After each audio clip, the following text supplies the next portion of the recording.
And I believe we're live. We'll have to believe something, and I believe we're live. Welcome to this live stream with Michael Voris, the founder and CEO, Grand Poobah, and head cheese all around at Church Militant. So much to say, Mike. I don't think we have much to talk about, but how are you?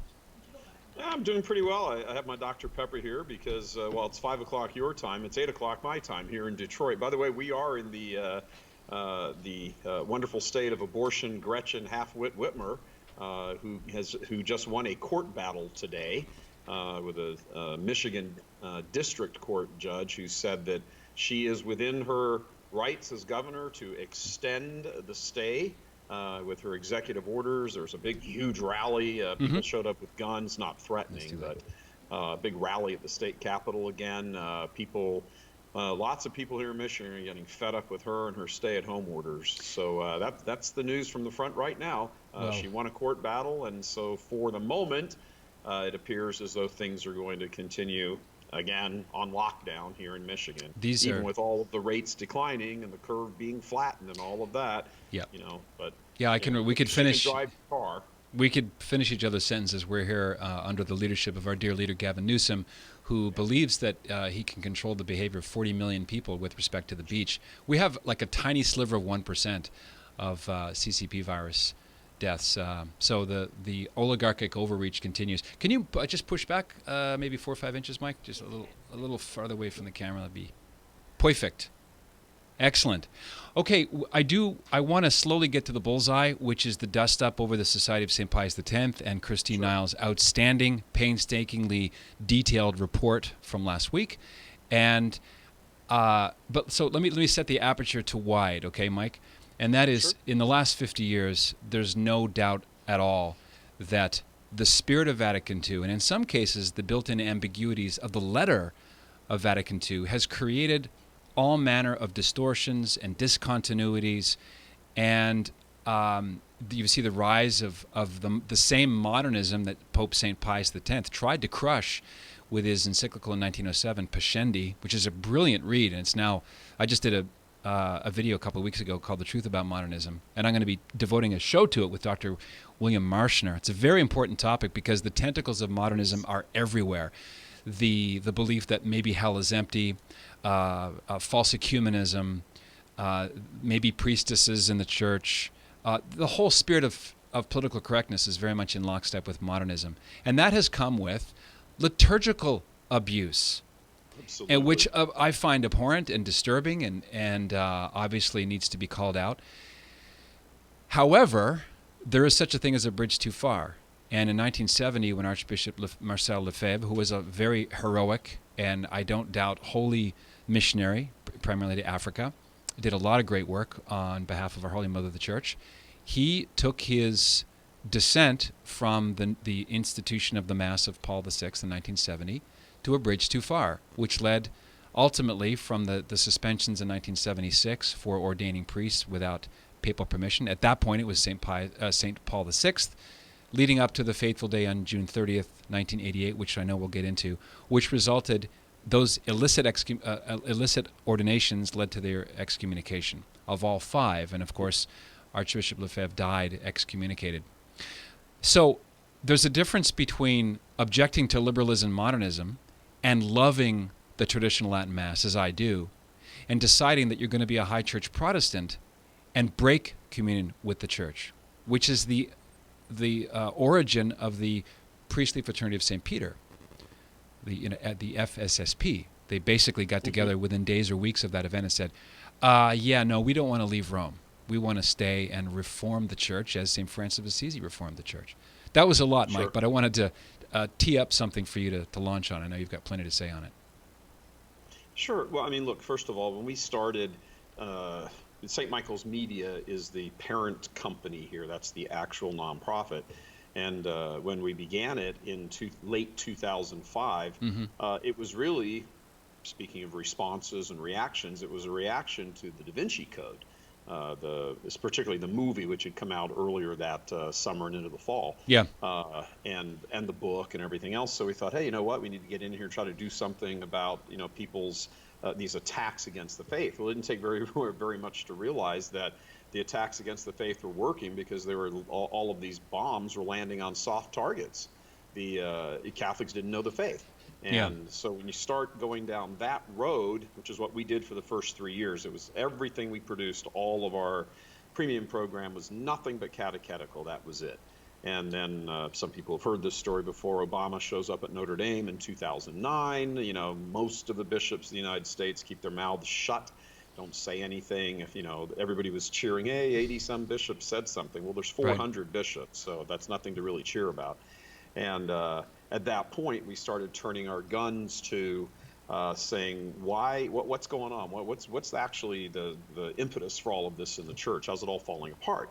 And I think this is where very early on we share an awful lot of common ground with members of this, not just the society. When I say society, I'm talking about everybody, the lay people who aren't technically members of the society, but they're all, you know, supporters of it. So when I'm talking about that, I'm talking about the priestly society itself, the clergy, as well as all the supporters.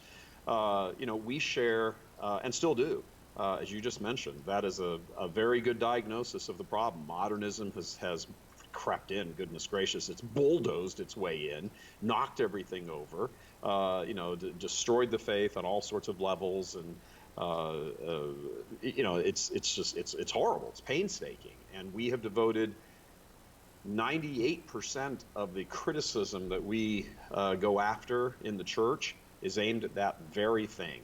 But where I think we begin to part ways with some of the more, the members of the society, for example, is we're all diagnosing the same problem, but, you know, you've got a remedy and we've got a remedy, and, you know, right diagnosis, wrong cure.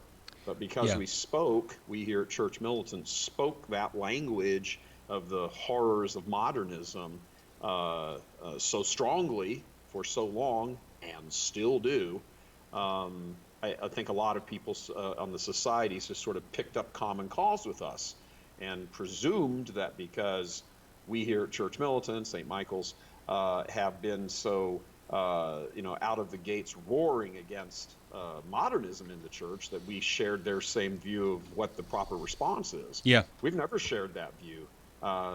Simon Rafe here made a good point earlier today when he was talking to me. He sent me an email. We were just talking about some stuff, and he said, you know, we have never labeled ourselves. We've never borne the label of the trads. We are Orthodox Catholics.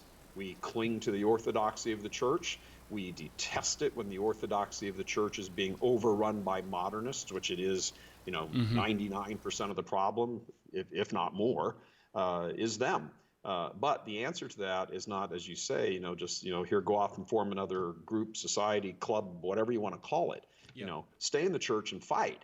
We're fighting. You don't get to run off into a little enclave somewhere. We're fighting.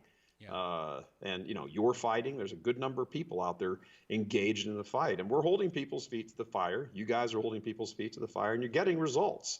Are they the big stunning results you want to get? No, but this is a 100+ year problem. You're not going to solve it by people who are trying to build up, little internet audiences. Yeah.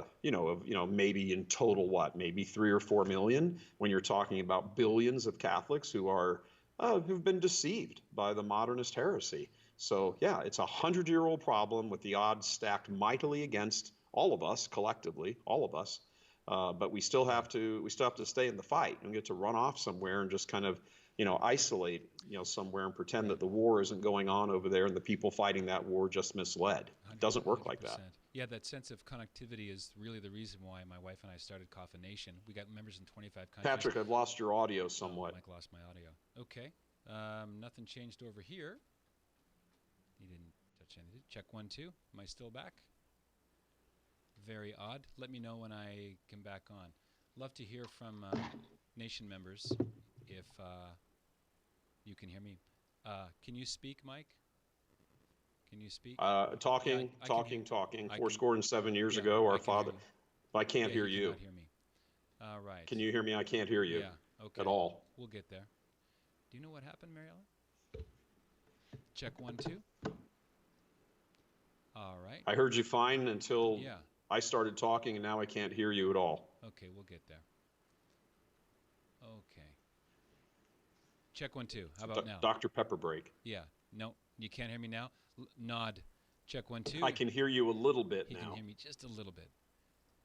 Very odd. All right. Check 1 2. How about now? There you go. Yeah. There Okay. you go. Very good. Can you just leave it alone? Just. Yeah. Okay. Very good. So we were talking, starting with a wide aperture, the problem of modernism and liberalism in the last 50 years, and I was saying, to piggyback on what you said, Michael, about faith-filled Catholics who love the romance and the terra firma of orthodoxy, they have to worry about two camps. The camp on the left is a much bigger camp because it's closer to the default setting of the church. But the camp on the right is very, they're just as exercised and angry as the left, but they seem to be more aggressive in wanting to cast everybody out of the community of the pure. And the galling thing about the SSPX is that they have wrapped themselves in the robe of not just the pomp and circumstance of Latin and liturgical purity, but of moral superiority. They are the true Catholics. They know how to interpret the tradition. They're like a separate magisterium. So when I say that, they're really canonically not in full communion, they have temporary permission by Pope Francis to operate. They can hear confessions and celebrate marriages. However, that was meant to be a temporary provision for the year of, what's the word? Mercy. And Pope Francis made it very clear back in 2016 that it was for the good of souls. He didn't want people being away from the arm of the sacramental absolution given by Jesus Christ through his priests. And they do have valid... On that score, yeah. Patrick, if I can interrupt for a moment, if you read the documents of what that's written in, or how that's phrased, mm-hmm. It isn't that he has... It's typical, Pope Francis odd speak. Like, right. What exactly does that mean? What he gave was the right to the laity to receive absolution. Mm-hmm. He does not say in there, you have faculties for confession. You've got to parse the language, mm-hmm. And look, anybody who's listening from SSPX or somebody who's kind of like, hey, what are they all about? What is the one thing that everybody in the SSPX and folks like you and I and the crowd that, we would feel at home in, what do we all say? That nothing that comes out of the Vatican has sharp clarity to it. It's always ambiguous, it's confused, it's kind of half statement. You don't know exactly what's being said. You mean since something. I'm sorry, Mike, you mean since March 2013 primarily? Well, certainly, yeah. It's taken off and gone nuclear on steroids since then. But again, a lot of the complaints of folks in the society about the documents of Vatican II are true. Yeah. You have to, they're the comments about the church, for example. The church is or subsists in things like that. Mm-hmm. You have to, and then you have to issue these like clarification documents after the fact to say, what do you mean? Yeah, that's true. It's true. It's a problem, Mike. A lot of Orthodox Catholics. It's the same thing here with that. That's the only point I wanted to make. Yeah. It is not that you're given faculties, which is how a lot of people in the SSPX portray it. You're not given the document does not say you're given faculties. It says that the laity have the right to be absolved. Right. Same way, the marriages, you're not on your side of marriage. You got to go through these. If you're an SSPX priest, you got to, and you're witnessing a marriage, you have to jump through these hoops, get permission from the local ordinary. He or one of his representatives have to be there.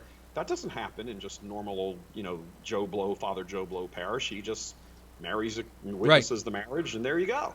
Yeah. So there's all these weird little provisions and things around it. And, it's not normal. It's not usual, not in full communion, no canonical status, exercise no legitimate ministry, and your priests are suspended ad divinis from the moment of their ordination. Sorry, that's not normal. And one of the things that that Christine exposed in her Spotlight report was that 3 of the 4 of those June 30th, 1988 bishops were, according to her and what the people who have come forth to tell her about, were involved in cover-ups. That's a terrible track record, 3 of 4. Yeah, it really is. First of all, Williamson was a Nazi. He also was re-excommunicated in 2015. Yeah, which, if you can be, excommunicated from the group that was excommunicated. I mean, Well, post if the you two, knock that yeah, chain on long enough, you come back. yeah, that's true. You got Williamson, you've got, Fillet. I'm sorry. I mean, I know a lot of people, kind of worship the ground that, that Fillet works on, but I'm sorry, as Ricky would say to Lucy, you got some splaining to do. There are, the one case, Christine wrote a really, really well-composed, thought-out, very in-depth article, I believe it was yesterday, on the whole Father Abbé case. Fillet is in that up to his eyeballs. He knew that Abbé had been placed on this 10-year ban of being around anything, and I'm talking off the top of my head, but shortly thereafter, I think it was 2 or 3 months later, all of a sudden Fillet just sticks him right in a school, in an environment, one big building, an environment where the boys are living in the same building. He just walks out his door, walks down the hallway, goes through a unlocked door, and is right smack in the middle of the dormitory with the boys. Fillet knew that, and he let it happen. This all sounds extremely familiar. This sounds like the Novus Ordo Conciliar Church MO. If there's a difference, no one's explained it to me. And this brings to mind one more connection. I know I'm gonna make a lot of people from a different segment of the world angry with this, but it's true, so I'm going to bring it up. And that is the odd similarity between the modus operandi of the SSPX with respect to the authority of the Catholic Church and the Medjugorje movement. Yep. Both groups are, I call it Gnosticism, trad Gnosticism and charismatic renewal Gnosticism. They have secret knowledge, and only members of the group are qualified and equipped to impart that secret knowledge and keep it going. And it doesn't really matter what an official document, whether it's from a bishop or a pope, says, because they know better. Have you noticed that similar? There are others elsewhere, but that one I find striking. Yeah, there's the whole Medjugorje thing gave me the heebie-jeebies from the moment I started really kind of looking into it, and that's a great way to sort of approach it. These are all these little Gnosticism groups, Gnostic groups. Again, the secret knowledge that it's their way. I mean, I've talked to a number of med heads, as they're lovingly referred to, and the level of disregard for a potential ruling against them from Holy Mother Church is just stunning. I can't tell you the number of people I've talked to who are Medjugorje fans or devotees, whatever, who when you talk to them, you say, so what if the church rules against it? The answer I've gotten back, I've never had one of them say, well, then I'll give it up. But I've had lots of them say, well, then the church is wrong. Yeah, or that will never happen anyway. See, so groups like that who pit themselves against legitimate authority are in a bind, because just to touch on Medjugorje for a moment, because I know the hornet's nest will be stirred up. They're in a bind because no Catholic is required to accept an even approved apparition as a matter of dogma, as a matter of public revelation. But every Catholic is required to reject an apparition that has been condemned. That's a very sticky wicket to be involved in. There's a lot of people who are just storming the feed, Michael, with angry, you know nothing, you two are fools, what's wrong with you, this is calumny. Here's the way I put it, Michael, because they avoid the elephant in the chapel, and that is the canonical weight of the person speaking. If I had 10 PhDs and you had 10 PhDs in canon law, it wouldn't matter, because they don't accept that the excommunications were valid, or that they were even excommunications at all. Right. So even when Pope Benedict XVI, in 2009, in his document lifting the excommunications, is right there on Vatican.va. They say, language, that's a translation problem. He was acting under conditions of emergency, and he has this primacy of conscience, which is another irony, because primacy of conscience is a child of post-Vatican II modern liberalists. This is how dissenters from Humana Vitae speak, right? You got sola scriptura, that's for Protestants. We've got sola conscientia. I've got my own conscience, so all I need to do is consult that like a magical Buddha, which will always churn out the right answer. That's not a Catholic attitude toward authority. No, it's absolutely not. Another right? thing that really, wildly is Are you there, Mike? How would you say? Yeah, can you hear me? Yeah, I lost. Mike, you there? Can you hear me? I'm here. Yeah, Can you I hear me? totally lost him. Not sure I'm what back. happened. Check 1 2. I'm here. Testing 1 2. Here we are. Very nice. Check I'm 1 2. here. We'll get there. Let me know, Mike, when you hear me. I Check can 1 hear 2. you. I can hear you. There we go. I can hear you now. Can you hear me now? Okay. Yep. Gotcha. When certain topics come up, Mike, there are tech problems. If I talk about You've noticed yeah, that. porn addiction, exorcism, recovery from abortion. So anyway, we'll proceed henceforth. Sure.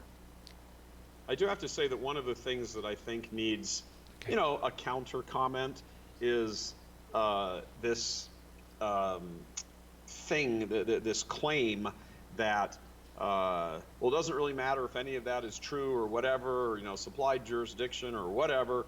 If it weren't for Marcel Lefebvre, you wouldn't have the Latin Mass. Yeah. That may have been the way it played out, maybe have been the way it played out. But first of all, that's a little insulting to the Holy Spirit, first of all, to say that, there's no other way God could have done this, which is what the implication of that is. And second of all, just because God was able to affect his will through the sinful actions of man doesn't make those sinful actions become good, or the man himself become good. I don't know one way or the other whether God wanted the Latin Mass to continue, knew that Lefebvre was going to go do what he did, and then just used his disobedience to accomplish it.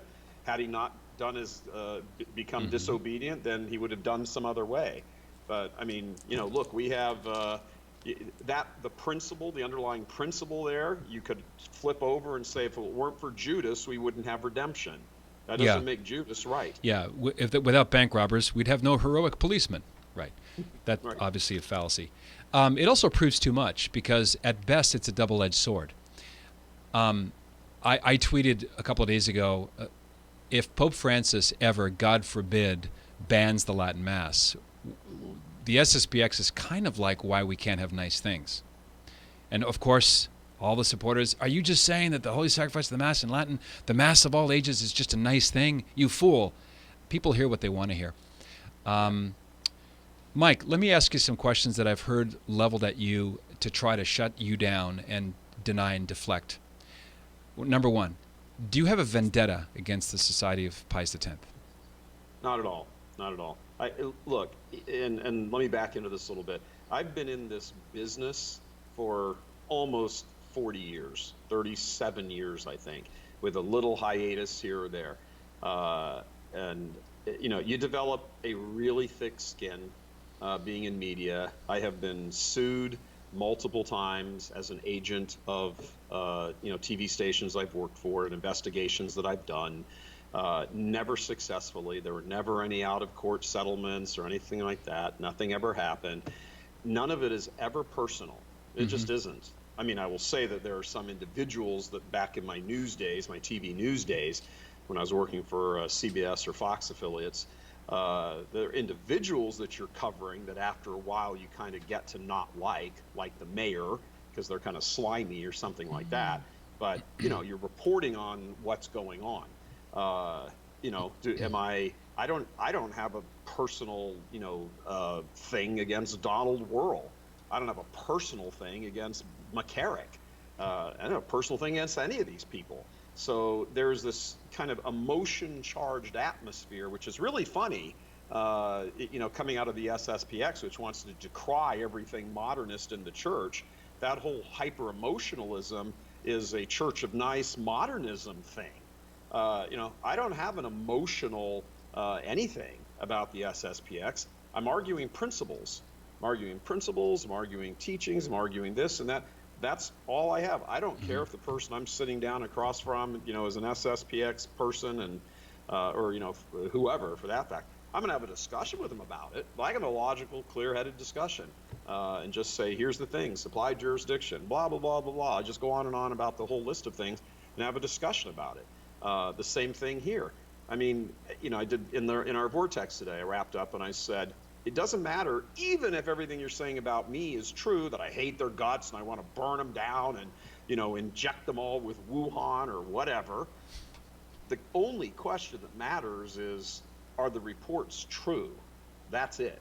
Mm-hmm. If I tweeted out some point earlier this week specifically about that very point. Oh, Voris is just doing this because he hates the SSPX, so huge anti-bias, blah, blah, blah. Even if that's true, I don't hate the SSPX. Yeah, I have an intellectual bias against them because I think the position is wrong. So what? Can't men disagree? Right. But beyond that, this idea that, unless you are somehow objectively neutral, you're not allowed to speak on something. That's crazy.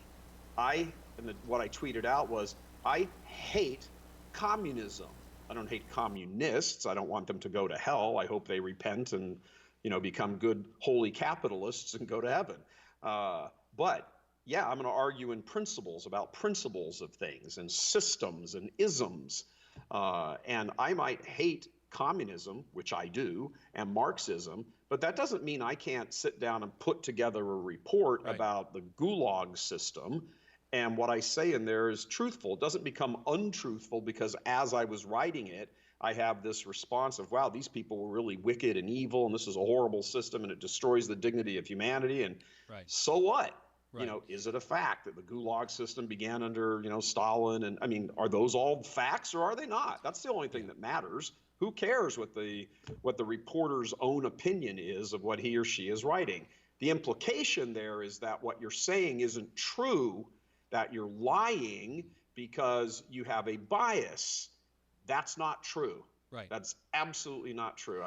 My entire professional career, almost 40 years, I don't bias stories. Yes, I have opinions about the stories that I'm writing, the people I'm interviewing, the events we're covering. But to say that goes in there, goes into the mix, and I start lying about the story because I have an opinion, that's personally insulting. I do not lie about stuff because I happen to have an opinion about it. Right. Well, it sounds to me like one more deflection. Another weird thing is people's obsession. Oh, he can't hear me again. Just crazy. Yep. I'm so sorry, Mike and audience. Let me try to fix this. Nothing touched here. Check 1 2 1 2 1 2. Check 1 2. Check 1 2. A B C D E. There you are. Oh, okay, we're back. Back now? Little bit. Just a little bit. Okay. Yeah, Mike. I'm watching. Can you hear me? I'm watching the input button go to 0 from 10. Go to 0 from 10 for no reason. I'm watching it with my own eyes. How about now? Can you hear me now? That's weird. Yeah. Yeah. I mean, I'm just standing here in front of a microphone. Gotcha. Can you hear me now? We'll just keep going if you can hear me. Check 1 2. I can't hear you at all. He's dead. I'm dead. There you are. Check 1 2. All right. Just let it go. Can you hear me now, Mike? Check 1 2. It sounds like you have a loose connection. Yeah, it sounds like we have a loose connection. Yeah. All right. This is hard. Great test of patience. Check 1 2. Yeah, someone says your audio hasn't reached full communion yet. That's actually true. Okay, I don't know what to do, so let's fix it. Mr. Voris gets louder, while Patrick gets softer. Check 1 2. Michael, can you hear me? I can hear you now. You can hear me now. Now you went away again. You're doing this. Okay, I'm going up and down. Yeah. You want to start over? My input mic inside here is I'm looking at it waver, which it has never done in 175 shows. So, check 1 2. Can you hear me okay? I can hear you perfectly. I've never not been able to hear you. Yeah. Well, I can tell. Okay, everybody here at the studio will probably be like, because they're all watching this, was probably get a good laugh out of this. Yeah. I get within, in this case, 3,000 miles of technology, and it completely craps out. Yeah, I blame you. It's Voris cooties. Voris cooties. It's exactly it. Another deflection from the corruption that you're exposing, Michael, is a weird obsession that people have with Opus Dei. I don't know how many people have said, "Oh, Patrick, you are a member of Opus Dei, and you're denying it." Oh. Total strangers. Now, it's none of anybody's business, but because I don't care, I first heard about he was then Monsignor Escriva in Montreal, and I found his writings to be resonant and beautiful, and they helped me a lot coming back to the church.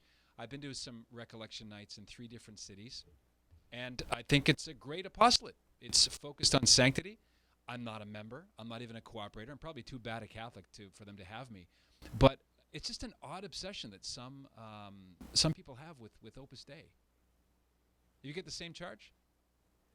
Yeah, I think there's some uh, kind of rumor, I don't know exactly how to classify it, floating around the internet that we're somehow funded by, controlled by, Opus Dei.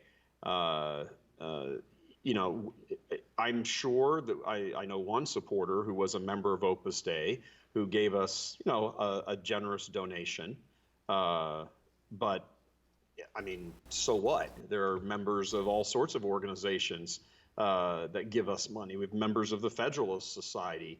I can't name them, Right. who make donations to us. It's people can belong to whatever organization they want if they think that's a good way of trying to evangelize the world or whatever. But as far as I know, nobody here on staff is a member of Opus Dei, including me, in any way, shape, or form. And I have to tell you, I unlike you, I don't particularly have kind of the fondest opinion of Opus Dei. I don't know. I can't talk specifically about Mm-hmm. all of its principles and its life plan and all that and stuff. But I mean, if we're going to talk about kind of, groupy, sort of Gnostic-y kind of things, there's certainly an air of that around Opus Dei as well. Well, There's let me pick it up right there's there. some there's Yeah. some creepy stuff. I mean, we haven't heard things about sex abuse and all that sort of stuff. I haven't heard that. Nobody's called me and said, "Hey, here's the deal." But there's things of kind of manipulating younger college guys, and bringing them into it, and there's all that sort of Okay. stuff. Yeah, Mike. That I know that's part of their deal, but I wonder if you can hear me now. all I can say is I have nothing to do with Opus Dei. I've never had anything to do with Opus Dei. As far as I know, nobody here on staff has. Are Yeah. there people who have supported us who are Opus Dei? Yeah, we've had people who are SSPX who supported us. Okay. So, I mean, somebody's support is one thing. That we are Right. somehow beholden to that vision, no. Yeah. Can you hear me now, Mike? You're just fading in and out Fading very in and little. out. I have to Very, strain very to little. hear you, Yes, but this is strain to hear you. manageable. Okay. I brought up Opus Dei not only to mention this is one more SSPX Can't hear you at all. No, you can't hear me at all. Okay. How about now? Check 1 2. Nope. Check 1 2. Nope. I'm going to continually talk until you hear me, Michael Voris. Check 1 2. Can you hear me now, Michael? Never before has this happened. Okay. Terrific. Mike, can you hear me? Check 1 2. A, B, C, D, E, F, G. That was so weird. I You hear a little bit. I apologize to everyone. Michael, can you hear this? Yes. Okay. SSPX supporters, as a way of attacking you, and I've got it from in a sideways manner as well, have said you don't have the guts to report on Opus Dei, but you did a report on Opus Dei, mishandling of I forget the exact circumstance, but you have not shied away from exposing corruption wherever it happens. True or false? Oh, no, that's absolutely true. That's absolutely true. I mean, on the question of Opus Dei, okay, so here are some things that I think are, very strange about Opus Dei, and have said at talks, live person-to-person talks with an audience. I've said them, on the Vortex. I've said them on interviews like this. I think there is an aspect of Opus Dei, and this has nothing to do with Saint Jose Maria Escriva and his plan. Mm-hmm. A leader can do one thing, and people who follow him can go off in a different direction. I think that there's something. I think there is an element in Opus Dei that's very weird.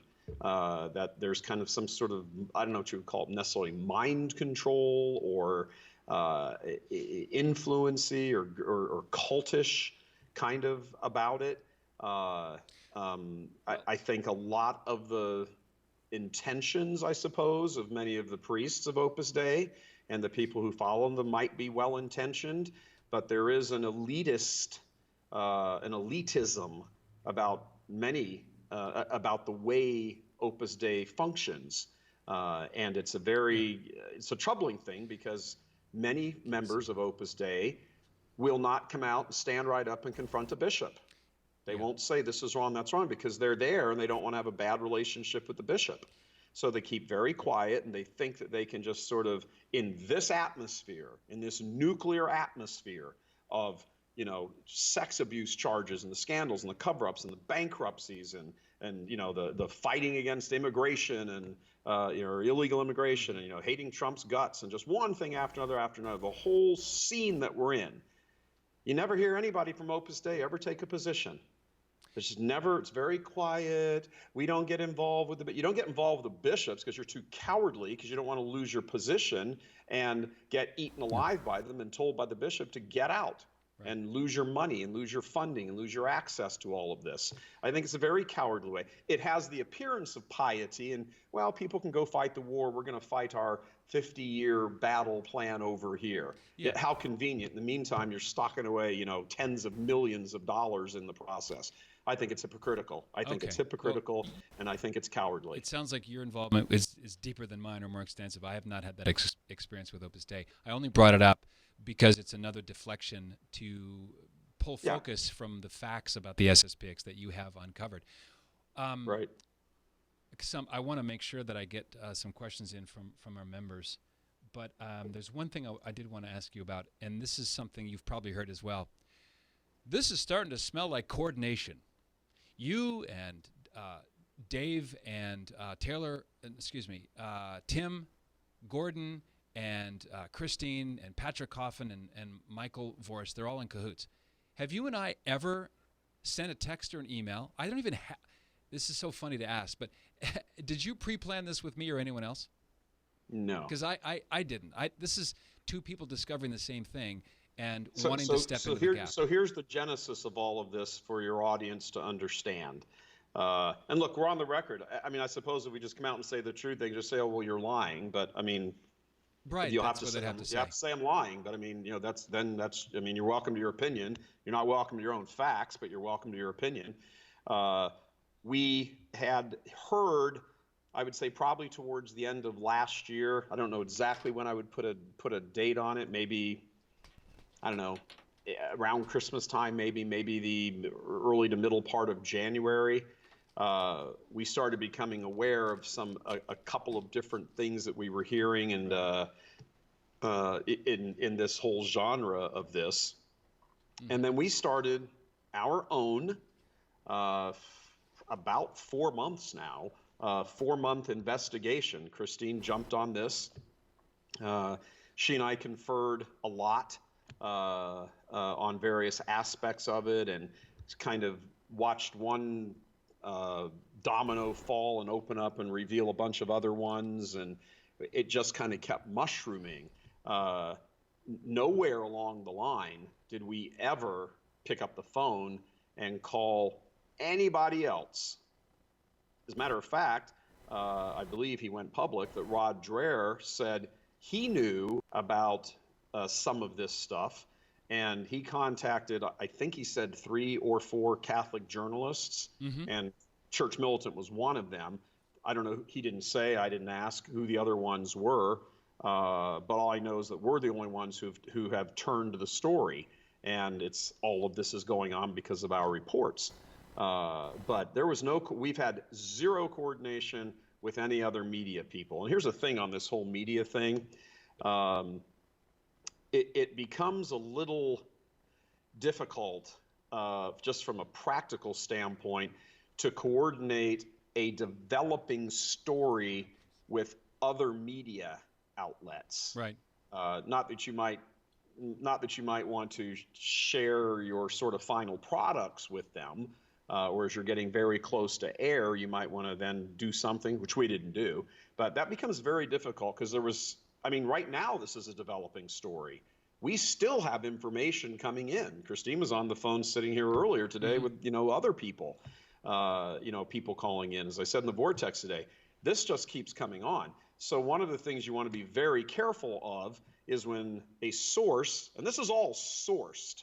I mean, there's not like we've been able to go to the catalog of SSPX offenses, look it up because it's public information, like, you know, a congressional document. Right. Every single thing we've got, we're getting from sources. Some of them are priests, some of them are former SSPX priests, some of them are victims, some of them are family members, some of them are eyewitnesses, all that stuff.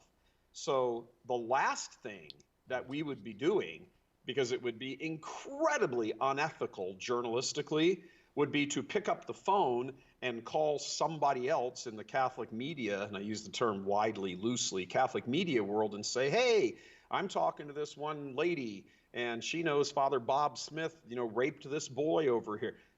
You can't do that. You know, first of all, the stuff has been given to you confidentially, so you can't just willy-nilly share it around outside of the walls. And I can also tell you how much we keep a clamp down on that. We don't even share the names of lots of this stuff with people sitting in this very room we're in right now. Right. I mean, you just don't. You're dealing with people's private lives. You're dealing with, you know, very painful episodes of private lives. You're dealing with, you know, the potential for institutional cover-up. So you keep your information as close as you can, guarded, and you keep your cards as close to your vest as you can. We don't sit around and coordinate all this. The only time all of this is we were on, you know, Rules for Retrogrades with Tim and David last week after the report came out. You know, after the report came out, you saw it, and now this got arranged. But there was zero coordination with any other Catholic media or any media outfit for that fact prior to this. I write my own scripts. I write my own talk notes. If I write something down, it's because I've done the research. I've never asked you or Christine or any other commentator to write what I see as the truth. And I'm willing to say this and let the chips fall. I don't have any agenda up or down. This is not pleasant, Michael. I don't enjoy doing this. But I also love Catholics who are misled. And there's such a thing as a trad Catholic who's low information. Maybe they were raised in it, and they you know, they're doing the best they can, and that all they have is what they've heard from the 5 people closest to them. I want to ask you about the 2 people who went on audio and you redacted their locations and names. The first one was a man heavily involved with SSPX in their chapel scene, who decided that he wanted to ask some critical questions, and push came to shove. There were other problems. But he said that one of the priests recommended his wife divorce him. That was a very powerful clip. I want to make sure people know that it exists, because they need to hear it from someone on the inside. Obviously, if you hated the SSPX, you'd be mocking this guy, or simply throwing it up as an example of how there's so much like the Church of Scientology. But you don't, because airing that indicates that you want to help people come to the fullness of the Catholic faith. Absolutely. Absolutely. Look, here's a guy, and I got to tell you, he's not the only one we've heard from. It just so happened that he called. I don't actually know when he called. His call went into voicemail. We're a little, you know, discombobulated right now because of the shutdown. So it'd be easy for somebody's call, even during the daytime, to wind up in voicemail. But we hear them rather soon after they've come in, if they do go to voicemail. And you know, that's not the only one we've heard. We've heard there seems to be something systematic about this. I don't know if it's widespread yet or not. We haven't gotten, you know, dozens and dozens and dozens and dozens of calls on that particular thing. But we have heard, as we said in, you know, Christine's original report, the original Spotlight report, that this goes on.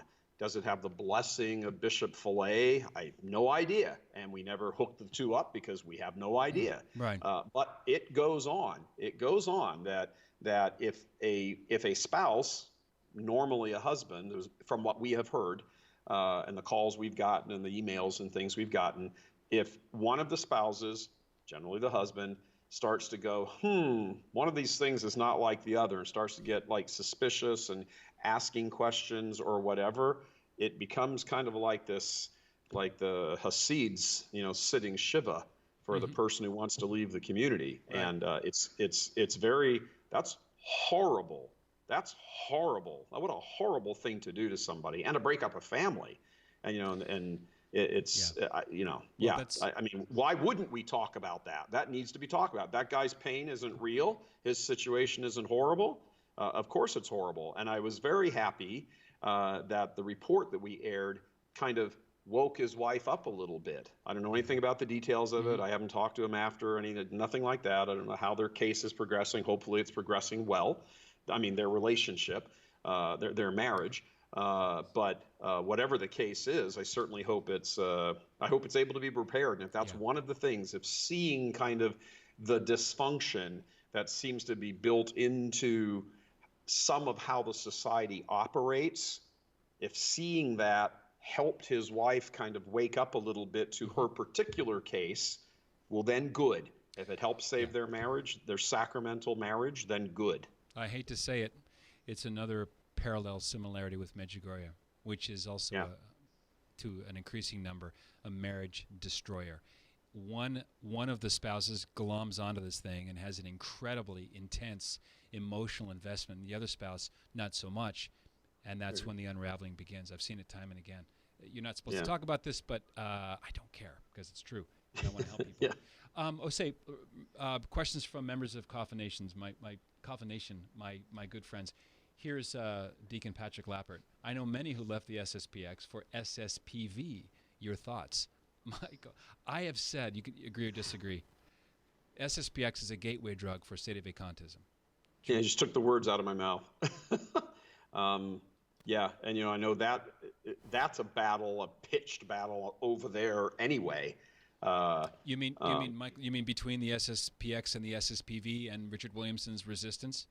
Right. Oh, it's a hot. I mean, that is a nuclear war, a constant, ongoing nuclear war over there. Yeah. And look, I mean, more than the regularity of getting things together canonically and doctrinally and all that stuff, doctrinally, to use what Pope Benedict said, right now, look, that argument's been going on for, 30, 40 plus years. It'll keep going on. Hopefully Rome could solve it like that, but the confusion in Rome won't. They've lost all traces of masculinity in Rome, so they're not interested in clarity. They just don't want anybody's feelings hurt. Right. But if Rome did what they were supposed to do, this would be solved one way or the other. Look, if Rome comes out tomorrow, Pope Francis comes out tomorrow and says, yep, the SSPX, full blessing, they're in the church, get rid of that silly excommunication stuff. That was never the case. I'm like, amen, good. If they come out and say, nope, this is wrong, you're out of the church, you're schismatics, here it is, your material schism now, I'm going to make it formal, boom, there you are. Well, then that's what it is. But for goodness sakes, get off the flippin' fence and say something. And but all of that aside, right now, regardless of where they are doctrinally and all of that stuff, if you've got sex abuse, cover up, marriages being broken up, priests fathering children, that being covered up, all of that going on, that's your primary concern right now. Mm-hmm. And I would hope that in the SSPX or not in the SSPX, you could agree as Catholics, that is absolutely putrid and it must be addressed, period. Let's get rid of all that stuff and then we can go back to having a nice, comfortable fight about doctrine. Yeah, I wish more traditionalist Catholics would agree that a victim's a victim no matter how trad, to borrow from Dr. Seuss. It's true. Let me ask you this, because I've gotten this thrown at me as well. If the Pope cancels Summorum Pontificum and the Latin Mass goes away for an indefinite period of time, what will you do, Michael Voris? What will I do? What would you do? Would you leave the church? No, that's ridiculous. That's ridiculous. I mean, look, you just keep going to Mass and, you find there are Novus Ordo Masses. And I know lots of people in the society don't believe Novus Ordo Masses, followers and probably some clergy, don't believe a Novus Ordo Mass is valid. Oh, well, Bishop should not Michael, go to it. Let me press pause. Bishop Vallée has said publicly that it is evil.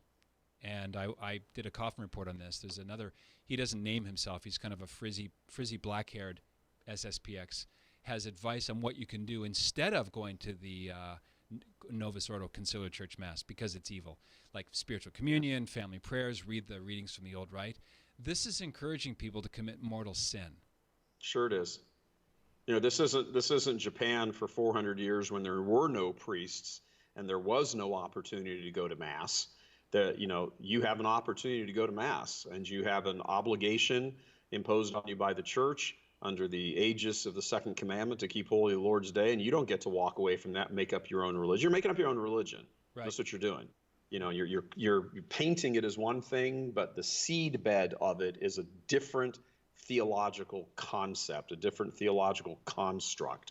You don't get to walk away. I go to TLM masses. I go to Novus Ordo masses. If you take out my travel when I'm going around giving talks or going off doing stories or whatever it is we happen to be doing, if we remove those, and in a normal year when there's not a shutdown, I do a fair amount of travel. Most of the time, I'm able to attend either a Reverend Novus Ordo Mass, sed ad orientem, there's no altar girls, all that business, or a TLM. Here in Detroit, I've got two choices to go to for TLM, and I often avail myself of either one of them. And if not, I'm at a properly offered Novus Ordo Mass. Again, I might have an exception here or there on the road because of travel and getting to an airport and all that kind of stuff, and might wind up at some crazy church and ice thing. But most of the time, I'm at one or the other. That might be, I'm just thinking out loud here, that would be a pretty accurate metric. If a pope, not to pick on Pope Francis, if any pope, present or future, decided to put a moratorium on the extraordinary form for, let's say, 2 years, those that consider that the abomination of desolation, a lot of masks would come off. That'd be like infallible mask removal cream, wouldn't it? Because I'm not going anywhere. I love the extraordinary form. I seek it out. I wish every Catholic could learn rudimentary Latin and learn the beautiful traditions that have frankly been lost and stolen by modernist and liberal raiders that parade around the world with full papal authority. But it's the Mass, as the Irish say, it's the Mass that matters, irrespective of the language. Jesus Christ did not say the Last Supper in Latin. There were no prie-dieus. There were no patents, right? But people have glommed onto a certain vision of the past. It's very nostalgic. It represents terra firma, and they don't want to see it go. And I actually understand. This is another thing I want to ask you, Michael. You can have the most lavender Jesuit liturgical dance seminar. The bishop will look the other way. Right. You can have just about any kind of liturgical anomaly, if not abuse. Nothing will happen. But if you and your fellow Catholics want to establish a traditional Latin Mass, you're going to have to get a full colonoscopy from the Chancery Patrol, right? Forget it. And so traditionalists have gotten on the business end of a lot of anger. And I think it's despicable. I've never liked that. I've noticed how prevalent it is, and I sympathize with them, and it also makes me angry. Your thoughts on that? Oh, I agree. I mean, it's one of the things we've talked about a lot. What is the animus to, well, heck, forget about Latin Mass for a second. What's the animus to just a reverent liturgy on the part of so many bishops? Then if you drift over into, into the traditional Latin Mass, I mean, they go absolutely incendiary, so many of them. Why? I think it's because at the end of the day, these guys many of the Novus Ordo church bishops they don't have supernatural faith. I think that's pretty obvious by the way they handle themselves and, the rotten fruit and all that sort of thing. And I don't think really amongst themselves they even pretend to have supernatural faith. They just sort of go through the motions, like, the board of directors meeting, they just schlep in, do their thing and leave. And I think the reason why the Latin Mass or very reverent liturgy, look, you get the same thing, bishops ordering priests in their Novus Ordo parishes do not say the Mass ad orientem. It even begins to look a little bit like the Latin Mass. So cut it out. Face the people, hold hands, get the banjos going. I think the reason behind all of that is because associated with reverent liturgy is also kind of the whole package. It all comes in the same grocery cart of the moral teaching of the church, particularly sexual moral teaching, but not just that. There's the whole question of the ecumenism that comes up. Our bishop here in Detroit, Alan Vigneron, please, he seems to love Muslims more than he loves his own sheep. He's always, hooking up with them and, going here and doing that and, appointing priests. One guy who was a gay massage priest, he made him the interfaith Muslim dialogue liaison fellow. Parity becomes pretty hard. Probably actually a pretty good fit now you think about it. But anyway, I think that's the problem. I think anything that smacks of reverence and has a supernatural focus to it, I think it disturbs these men in their souls, either because it doesn't fit their business model. Mm-hmm. They don't think people will like it and they'll run off and they'll get lower collections or whatever, although I don't know how you can get lower collections than having no collections. But anyway, yeah. I just don't. I think anything that smacks of orthodox, not just traditional, mm-hmm. Orthodox Catholicism sends them over the moon, because everything that comes in the door with that, it's not just a reverent liturgy. It's the preaching that goes along with it. Yeah. It's the boys only, or the altar boys or males in the sanctuary. It's all of that. I just, and all, of course, all the politics that goes along with that also. You can't be a faithful Catholic and vote for the party of death. I mean, it's really two sides. One side has all of this stuff on it. The other side has all of this stuff on it. And if they're on that side, they don't want anything to do with what's on this side. I think it's just that simple. With this absurd oligarchic lockdown and the banning of the sacraments on the part of our bishops, there's a lot of funny stuff now coming up, Mike. People are coming out of the woodwork on, when the Mass comes back, since we've had no Mass, is there some things we could also eliminate? So here's my list. Let's eliminate all clapping, and we're going to get to the 1988 ordinations and the clapping that happened during that most august liturgy. So no clapping. No hand holding during the Our Father, especially not that terrible squeezy poo that people do at the end. They lift for the doxology, then they do that little squeezy lift poo. Up your hands. Yeah, got to do that. No more music of David Haas or Marty Hagen or the late Ray Rep, may he rest in peace. I could live without extraordinary ministers of Holy Communion. I say let's bring back the communion rail. What's your short list of what's your wish list of liturgical candy that should be taken from the kids? Get rid of facing the people, throw out the table. Face God. By table you mean altar, right? Face That's God. Funny. Yeah. It's that whole practice, by the way, started here in Detroit in the very late 1960s. It was Cardinal Dearden here in Detroit who sort of incubated the petri dish with all of these little changes that we see that are now commonplace in the Novus Ordo world. They all started right here in Detroit in the late 1960s. He pulled the altar off and said, see, Vatican II says pull the altar off so you can incense all the way around it. He said, well, if we're going to pull it off a foot or two, why don't we pull it off 50 feet and then just ignore the reredos and forget about all that. But yeah, I think that would be one of the things. I think that because it's such a dramatic change that why is Father standing with his back to us? I don't think maybe get rid of women in the sanctuary, mm-hmm. period. Not just as Eucharistic ministers or extraordinary ministers of Holy Communion, not just that, but they shouldn't be at the pulpit reading. They should have that communion rail is the sanctuary. That's the womb of the church. The only sex allowed in there are males. You're going into the womb of the church to create new life and bring life down from heaven. The church is Holy Mother. The priest is Father. Mother and Father come together, and it happens there. Yeah. And it needs to be obviously God-directed. You face God, not the people.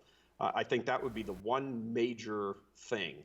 I will tell you this, that we've gotten a number of communications in the last 3 or 4 hours when I've been sitting here just catching up to work because I was going to stay at the studio for this interview. And this looks conspiratorial to me. A number of dioceses around the country have released statements now Lansing, I believe it's Grand Rapids, Mm-hmm. Gaylord here in Michigan, Fargo, North Dakota, a number of dioceses, and they all say the same thing. It's kind of along this line, but on the other side, where they say, when we begin and when we resume masses, next Sunday or two Great. Sundays or whenever each individual state's restrictions open and free up, uh, like right there at the top of the list, no communion on the tongue. Yep.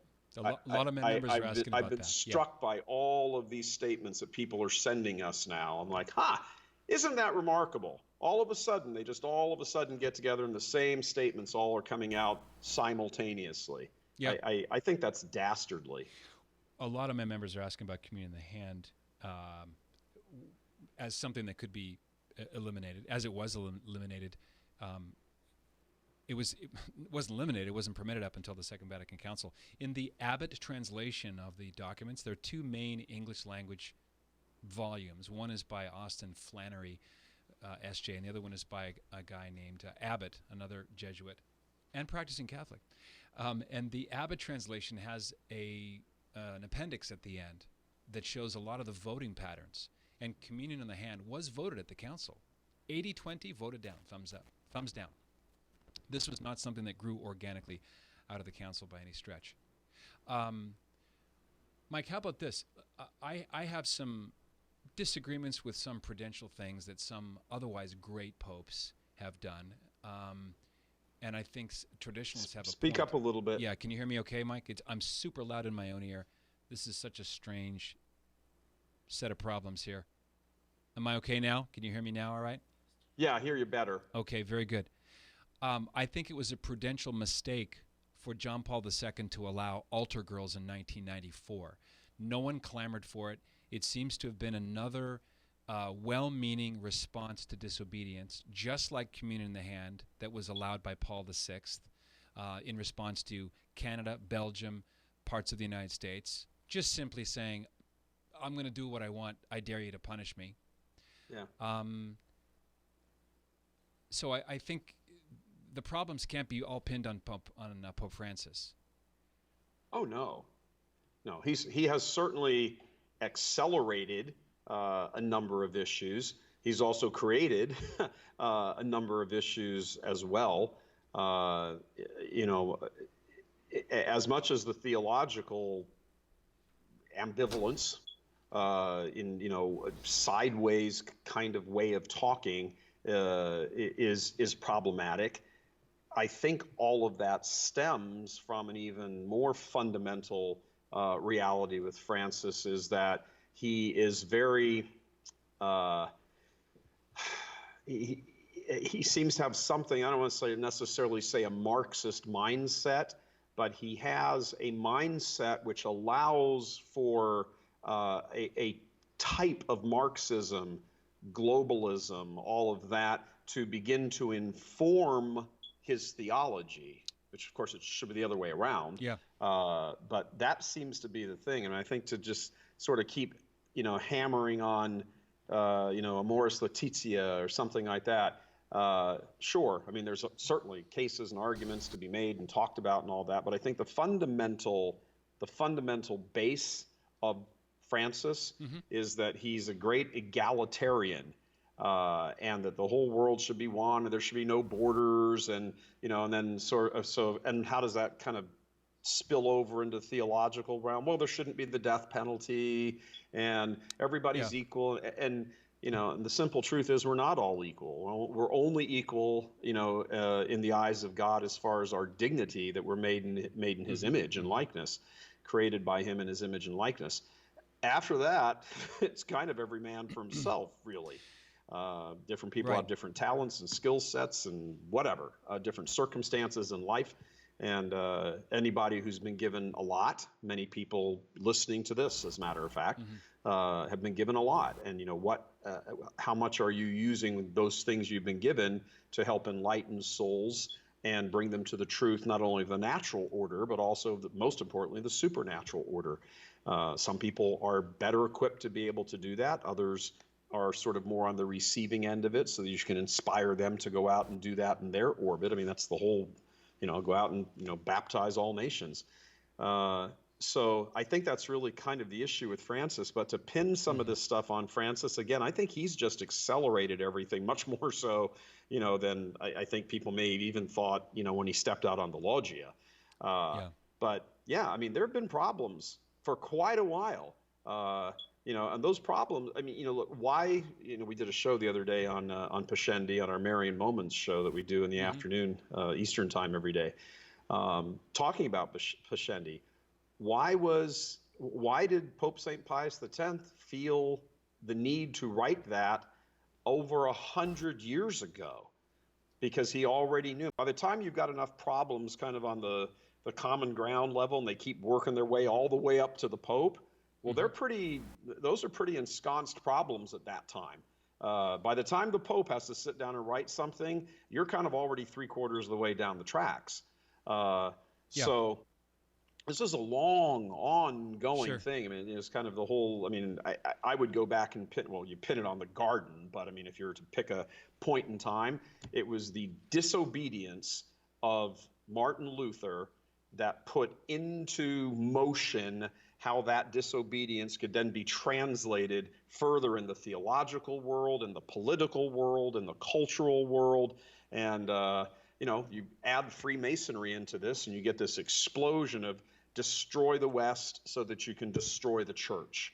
And I don't know one way or the other whether Pope Francis is a party to that, or if he just kind of naively thinks that this is sort of the way things work, and I might maybe there's some good over here in Marxism that we can borrow from, or whatever. I mean, the idea of a clear line, a clear, bright line, this is it, this far, no farther, and that's it, just doesn't seem to exist in the Vatican today. I'm sure that's why they won't say anything about the SSPX. I'm sure that's why they won't say anything about Medjugorje. That's why they won't say anything about half this stuff. They just don't want to offend anybody, and they're trying to keep this big tent theory, and I don't think the church has ever really been a big tent. It's not a big tent. Nor is it a bunch of clans that need to unite. It's the body of Christ. Correct. Otherwise, you slip into the model that St. Paul condemns in his writing to the Corinthians. Oh, are you for Apollos? You for Paul? You for Cephas? We have to be for Christ and his bride, full stop. I find it... Also, I just want to say, Patrick, since you brought it up on that unite the clans thing, I mean, I think that is a childish expression for what you said. Plus, unite around what? You don't unite against something. You unite around the truth. And, you cannot simply sidestep these questions of disobedience and these questions of culture, of, well, we do things this way and you do things that way, when one of them might be manifestly wrong in its core holdings or its core approach. You can't lay aside these things so that you can just fight modernism. What has infected you is a flavor of modernism.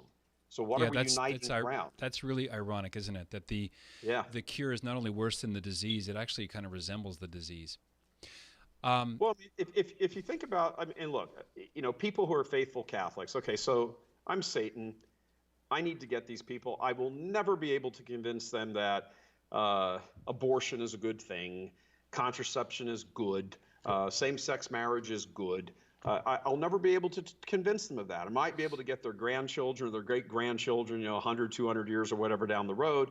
But these guys right here, I'm not going to get them. So what does Satan do? If I'm Satan, what do? I don't just write them off like, oh, well, I guess they're just going to go to heaven. I have to get at them a different way. And if I can't get them through disobedience of the flesh, well, I'm going to get them through the disobedience of the intellect. I'm going to get them. I'm going to try to come after them. I'm going to get them. And I think that's what you have. When I have, for example, Medjugorje people who will say, if the church announces or pronounces on Medjugorje and they say it's not true and it's not supernatural, then the church is wrong.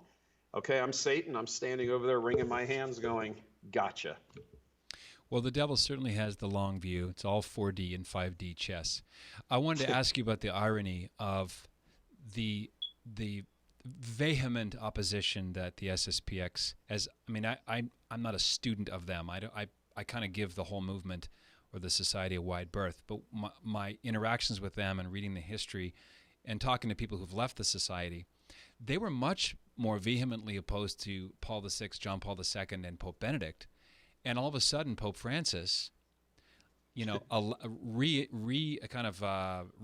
it all so that they are able to exercise priestly ministry with respect to, for the sake of the penitents, right? To get absolution, also to be married. Well, I thought he was like the devil's cousin, but now they appeal to Francis, their mortal enemy, because he's given them temporary cover. Am I overplaying the card? No, not at all.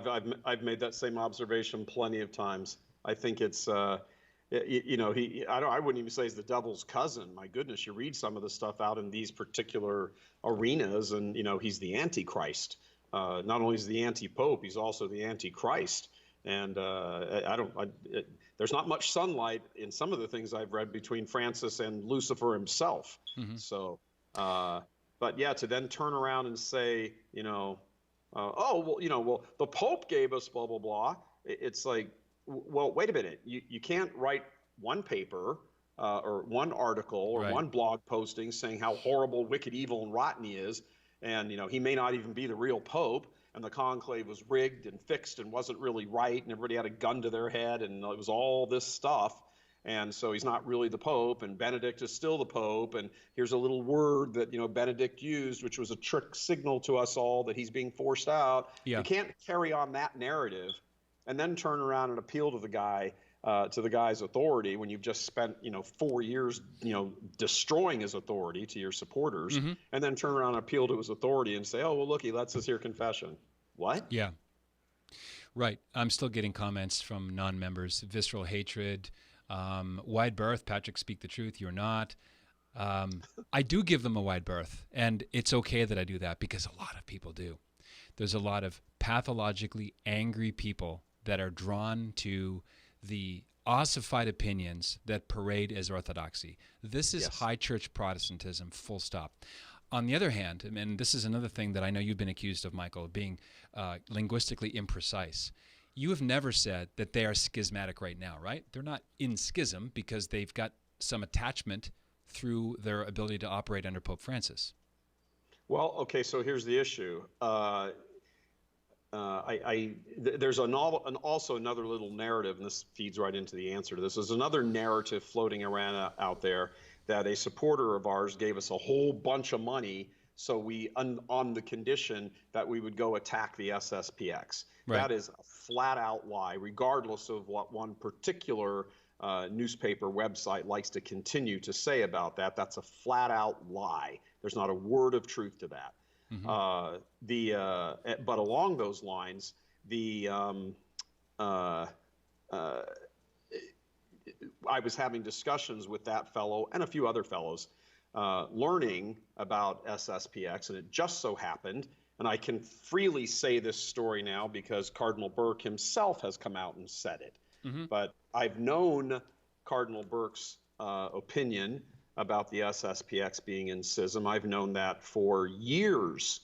It was the impetus behind a report that we did, an FBI report, faith-based investigation on the SSPX, because I sat in Cardinal Burke's office with him back in, I don't remember what the year was. It was a number of years back, and I think it was the year before, or 5, 6, 7 months before we actually released the report, because it takes us a while to spin up to speed and get it all shot and written and produced and edited and all that. Mm-hmm. But somewhere back then, maybe, I don't know, 2011, 12, somewhere mm-hmm. in that neighborhood, yep. Maybe 2013. I seem to think Benedict was still Pope, though. But anyway, I asked Cardinal Burke to his face. He and I were the only two sitting in his office when he was in the Apostolic Signatura, and I asked him to his face, is the SSPX in schism, yes or no? And here is exactly what he said to me.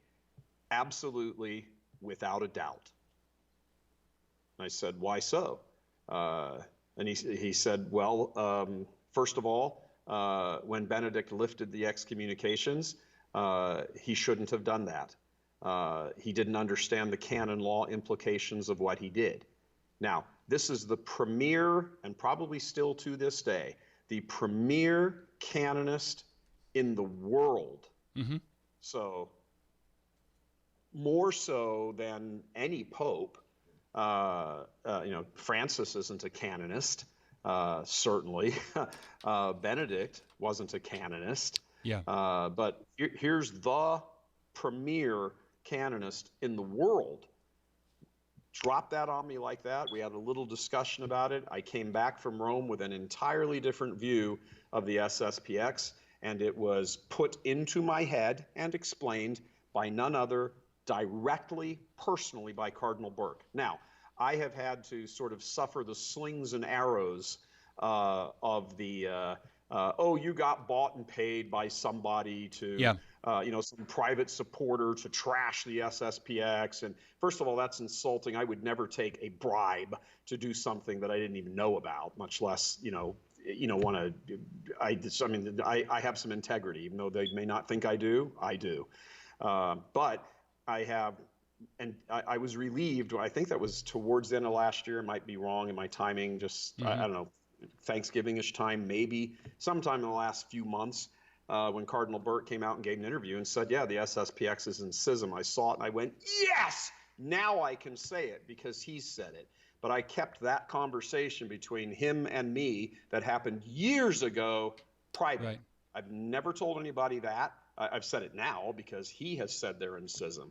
But that's where the impetus for all of our information about the SSPX began. It began in a private conversation between me and Cardinal Burke, and he said, absolutely, without a doubt, they're in schism.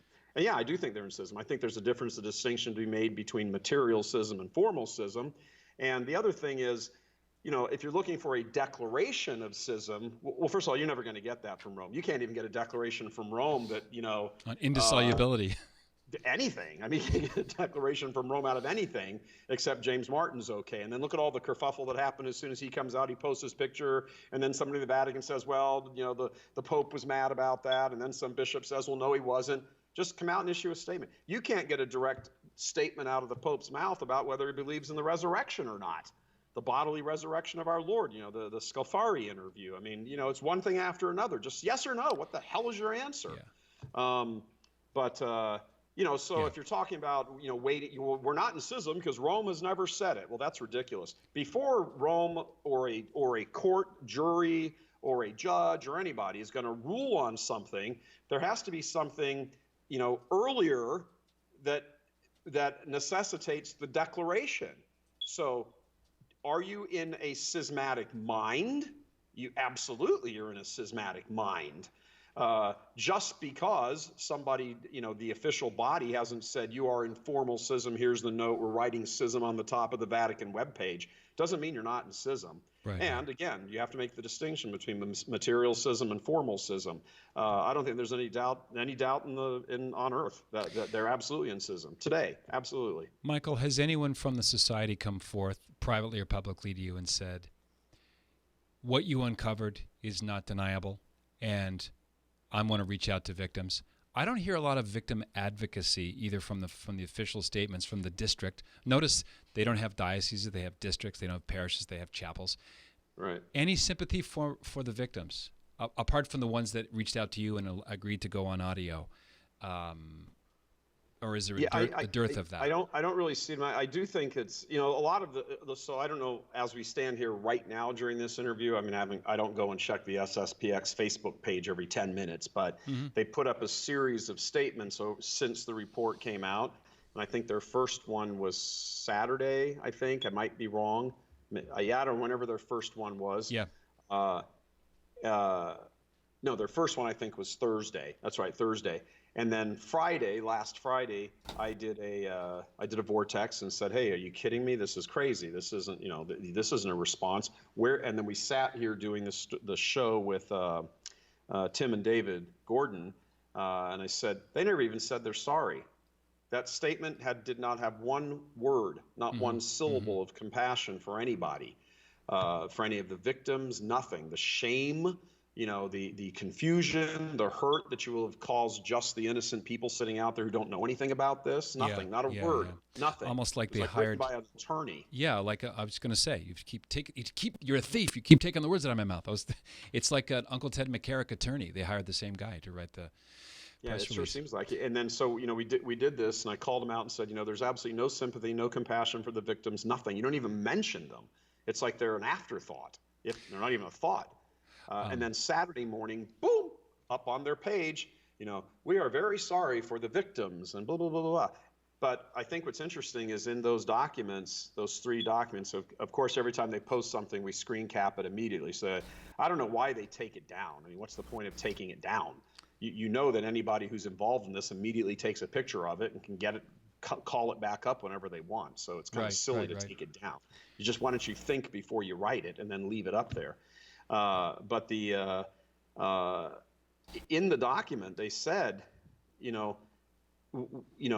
there have been cases of this. My eyes bugged out of my head when I saw it. Now, they downplayed them and said, yellow journalists and all that stuff and everything. Anybody out there who's listening who is either involved with the SSPX in some way or sympathetic to them, let me ask you this.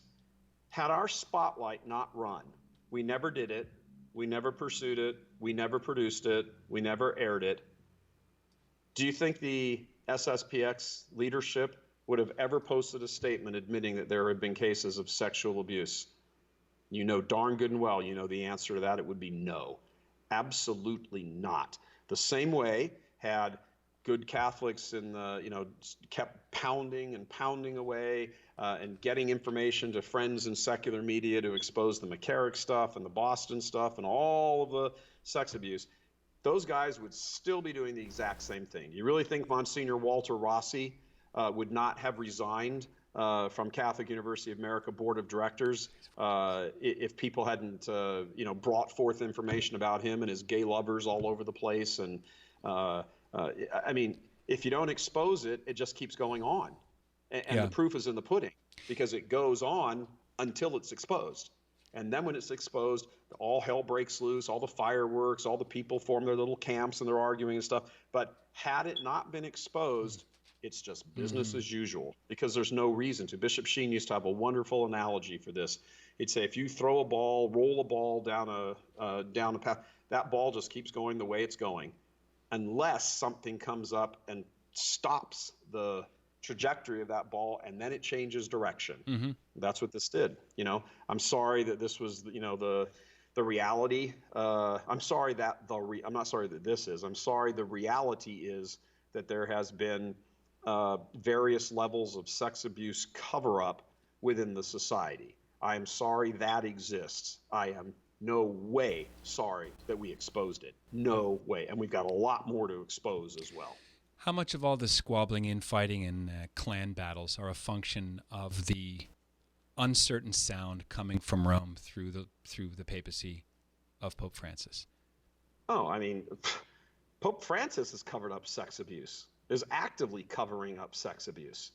So, I mean, sure, it's a function of that. But I mean, you go back to, unfortunately, you go back to, and I think that's an act of the will. I think that's a deliberate act of the will on Pope Francis's part. I think if you go back to, Pope Benedict or, Pope John Paul, I think a lot of the stuff there may have been kind of in their heads like a little mishmash. I mean, how on earth did John Paul ever let, Maciel and the Legion continue in its form like that, and then draws and calls him out in St. Peter's twice, not even once, twice in St. Peter's.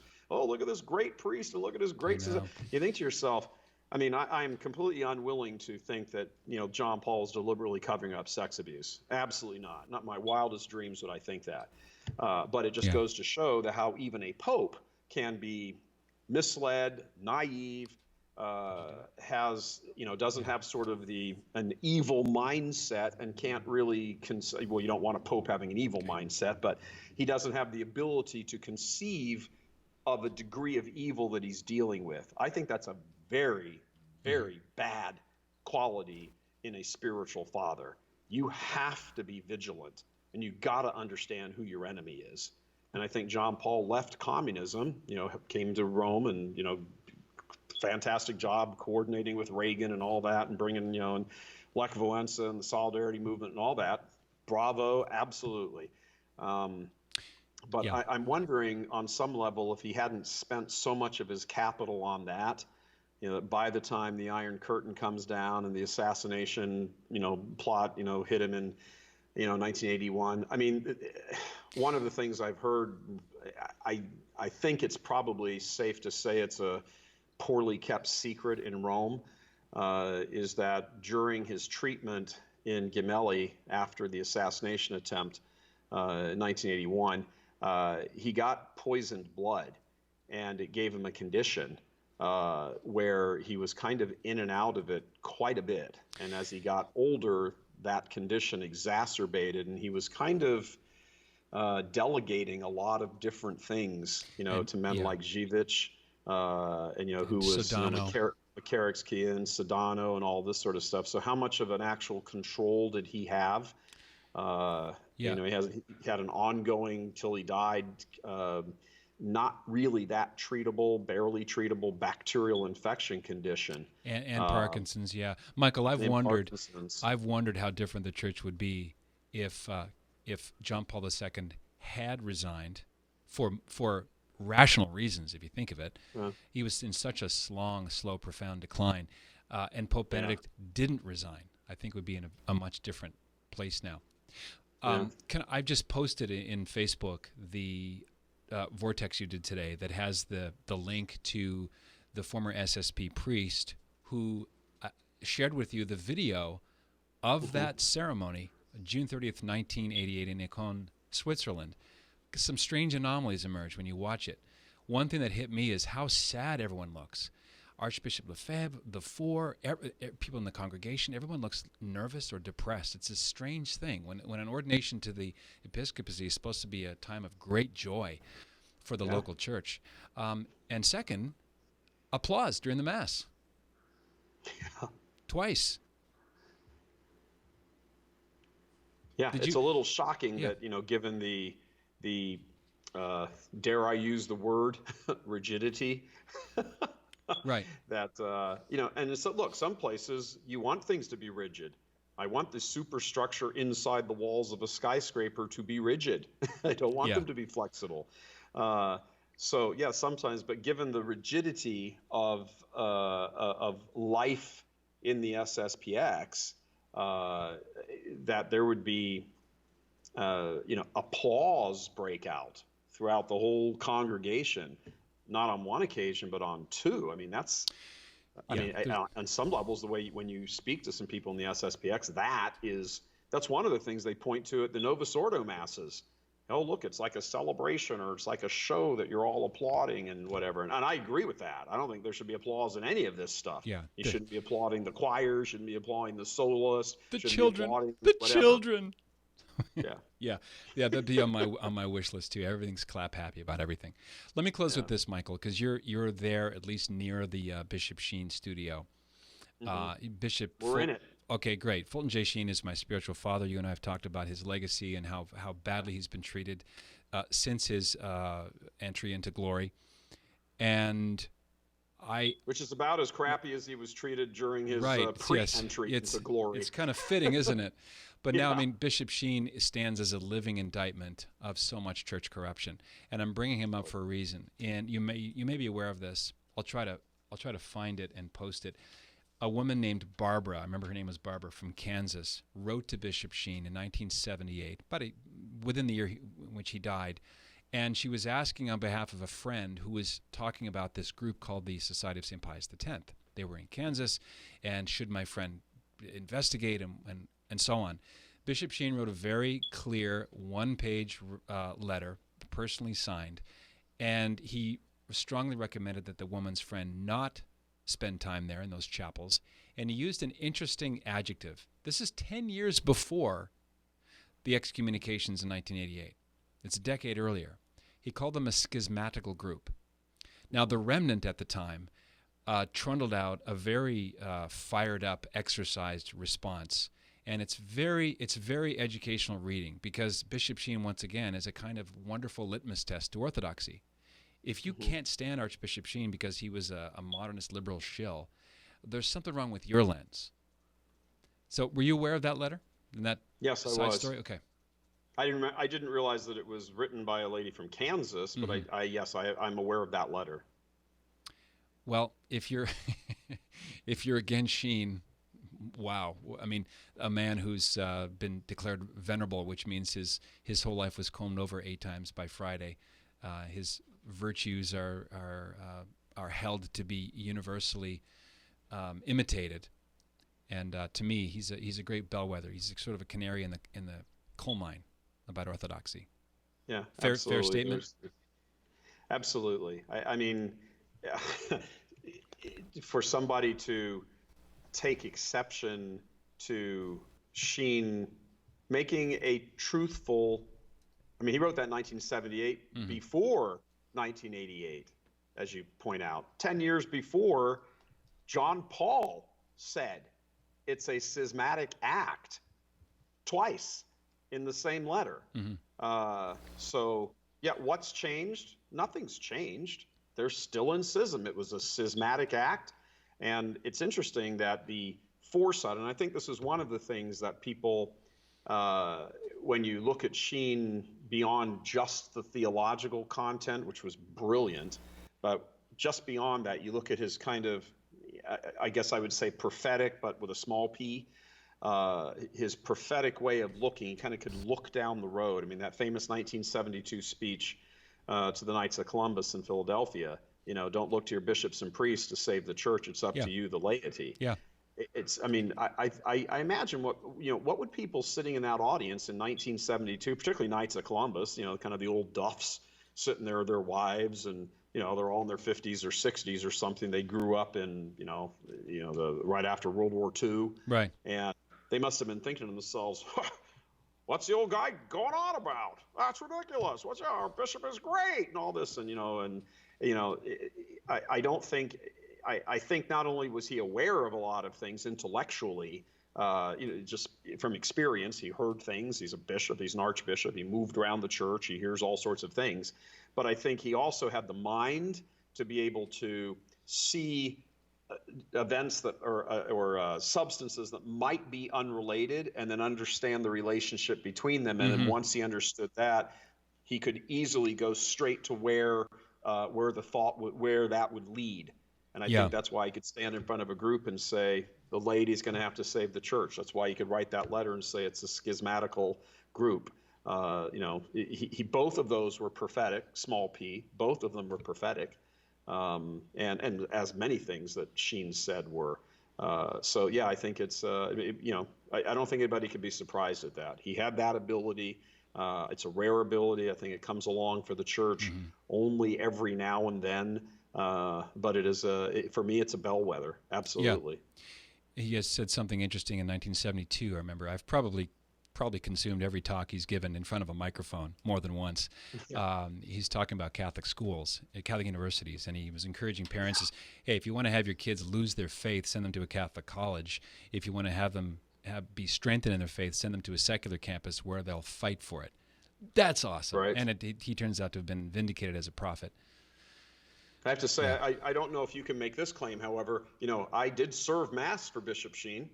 You told me that, Michael, on our last live stream, and right. I've hated you so bad ever since. Brutal jealousy. I should fix that a little bit. I didn't actually serve Mass for him. He was the guest homilist at the Mass, so he sat in choir, so he didn't actually offer Mass. But nonetheless, he was in the sanctuary with me. Rather, I was in the sanctuary with him and a couple of the altar boys and the priests and everything. That was at St. Mary's Cathedral in San Francisco, the ugly one, that we lived directly across the street from. It was July 4th, 1976.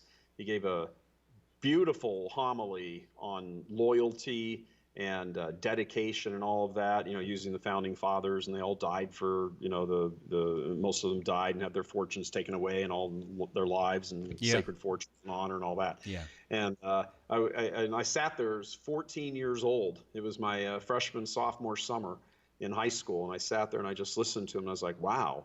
And that was 3 years before he died, a little bit more than 3 years before he died. And had the wonderful encounter with him in the sacristy afterwards, where some hippie guy came in and was saying that, he had written a book, and hey, Bishop Sheen, I've written a book, and it's combining Eastern mysticism with Catholicism. And that little 76-year-old fellow who was maybe about this tall, maybe, uh, wheeled around and yelled at him at the top of his lungs, "Get out! Get out! Catholic faith is a gift from Almighty God. I will not have you polluting it. Get out!" Chances are he probably read the book, because Bishop Sheen probably recognized the name and may have read the book, because he wasn't prone to, he wasn't Yosemite Sam. Even things that sounded the drop of a hat were typically discerned beforehand by experience. Yeah. That's funny. He was watched it with my own eyes, and I was just like, wow. I mean, can you imagine any bishop? Unless it's a group of faithful Catholics coming in to want to have the traditional Latin Mass. Can you imagine any bishop? Get out! Yeah, that's funny. Excuse me, Your Excellency, could Father Bob please offer Mass ad orientem? Get out! You can't rehearse this stuff, Michael. No, you can't. Awesome. Well, listen, I appreciate what you do, Michael, and I won't ask you about the fact that Bishop Sheen looked at you and said, "Don't be a troublemaker when you're older, son." or be one, maybe more likely be one, because the future church will need you. He was a little, he was joking with us about the amount of incense, and I was the guy with the incense, and I would smoke the whole place up. I'm that altar boy, smoke. There's no such thing as too much incense. Yeah. And that's when he was joking with us about it, and that's when he went off on that guy, and he turned back around like nothing had happened. Like that event never happened. That's a providential. Said, so now who had the incense? Yeah. What about that incense? Yeah, that's a good T-shirt idea. More incense, please. I'm built the same way. More incense. That is great. Well, if you have no more questions, Coffin Nation members, I want to thank you, Michael Voris, for being a straight shooter Patrick. and a truth teller.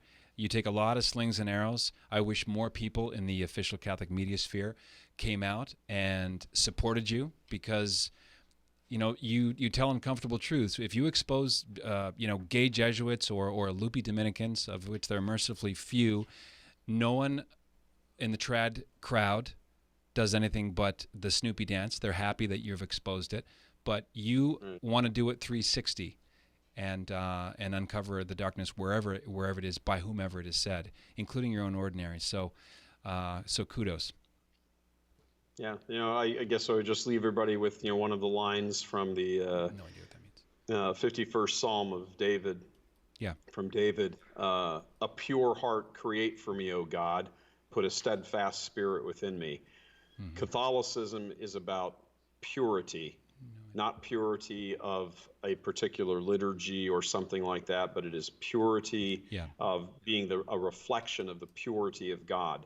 So if any other thing is on the agenda there that appeals to our personality or whatever, that's understandable, but we all have fallen personalities. The most important thing is exact purity and correspondence to our blessed Lord, and that is the only thing that matters. That's a good place to put an ellipses, Michael. Till next time. God bless you. All right, you as well. Thanks a lot. If you guys enjoyed the live stream, join coffeennation.com. We're doing a 30-day CCP lockdown special. 30 days will give you enough time to know if you love us. You can skitter away with one click, but go to coffeennation.com and find out more. And pay attention to Church Militant, because there's lots more to drop, and not just on what we've talked about today. Getting uncomfortable truths up and out so people can see things by their right name, and the truth will set us free. It won't keep us bound up in fear. Thanks again, Michael. Thank you, Patrick. God bless, man. God love you. God love you. Be a saint. Absolutely. All right. What else is there? Talk to you again next time. All right.